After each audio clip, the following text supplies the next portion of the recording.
ரொம்ப நன்றி. சந்தோஷமா இருக்கு இந்த பணி செய்யறதுக்கு. உண்டியல் எண்ணத்தை வந்திருக்கோம். ரொம்ப சந்தோஷமா இருக்கு. இந்த தொண்டு செய்யறதுக்கெல்லாம் கொடுத்து வைக்கணும். நமக்கு அருள் இருக்க போய் தான் இங்கே வந்திருக்கோம். ரொம்ப நன்றி. இந்த விஷயத்துக்கு நீங்கள் வரணும்னா திருச்செந்தூருக்கு வியாழக்கிழமை வந்து அர்ச்சனை பண்ணி சாமி கும்பிட்டு ரொம்ப விசேஷம். தொழிலேருந்து உடம்பு ரீதியாக குடும்பத்துக்கு எல்லாத்துக்குமே ரொம்ப நல்லாயிருக்கும். நீங்கள் வரணும் இருந்தால் புதன்கிழமை நைட்டு வந்து தங்கி வியாழக்கிழமை காலையில் குருபவனோட சேர்ந்தவர் இவர் அர்ச்சனை பண்ணி சாமி கும்பிட்டு வந்து இருந்தாலே போதும். அர்ச்சனை பண்ணணும்னு அவசியம் இல்லை. ஐயா பார்த்தாலே போதும். ரொம்ப விசேஷமாக இருக்கும். நீங்களும் வாங்க. எங்களுக்கு இந்த பணி செய்ய ரொம்ப சந்தோஷமாக இருக்குது. தொடர்ந்து வந்துக்கிட்டே இருக்கோம். குடும்பத்துக்கு நல்லா இருக்குது. உடம்பு ரீதியாகவும் நல்லா இருக்குது. மன ரீதியாகவும் நல்லா இருக்குது. கண்டிப்பாக எல்லாரும் வரணும். நீங்களும் வந்து சாமி கும்பிடணும். ரொம்ப நன்றி. இங்கே திருச்செந்தூருக்கு மாதம் மாதம் வருவோம் உண்டியல் பணிக்கு. இங்கே காலையிலேருந்து வீட்டில் நம்ம எவ்வளவோ வேலைகள் பார்த்துக்கிட்டு இருக்கோம்.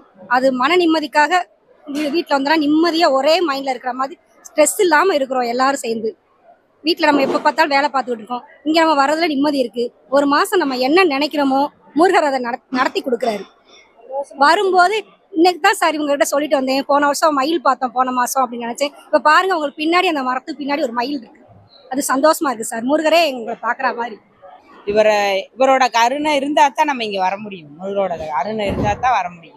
நாங்கள் இந்த பணி செய்யறதுக்கு ரொம்ப அவர் கருணையோட தான் இங்கே வர்றோம். அவர் அருள்னா இங்கே வரவே முடியாது. இந்த பணி செய்ய நாங்கள் ரொம்ப சந்தோஷப்படுறோம். என்னோட வாழ்க்கையில ரொம்ப மாற்றம் பண்ணியிருக்காரு.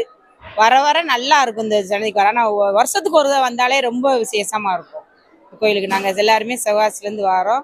அவரோட இதை என்னால் இன்னும் விமர்சி பண்ணி சொல்ல தெரியலை.